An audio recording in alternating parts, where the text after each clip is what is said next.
sore nyanding begine kok nyanding wong liya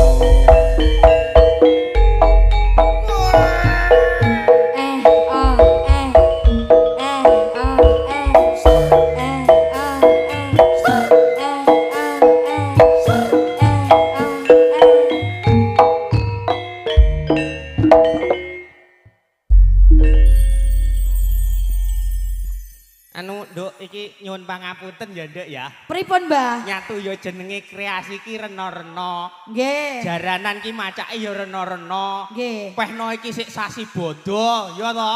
Nggih. Cek iki madhep rono ben ketok. Nah. Lah sing ditokne malah botol Yakul lho, Nduk. Jan ra nyimpang botol Yakult tenan. Kono amur kancane, ke gendul pertalit ya. Kono rada rono. Nah. Wah, nyatuk ya nyukarya muda ki nyatuk ya seje nyatukan. Nyun sewu, Mbah. Pripun? Iya. Lah, pepatah mengatakan tak kenal maka tak sayang. Nah, menika jaran sing nomor setunggal namine sinten? Namine jaran sapa jenengmu? Olga. Celukane Oglek. Namine Olga. Celukane Oglek. Oglek. Omahe iki lho, perapatan ngidul lho. Niku dapat Mas Oglek.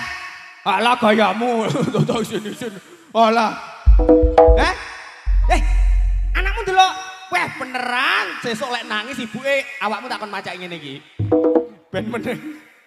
niku bengi niki dapuk napa, Mbah? Dapuke Yai Semar. Yai Semar. Nggih, dan iki Mbah Semar iki ngono punakawan, Nduk. Punakawan. Oke, baik. Heeh ta.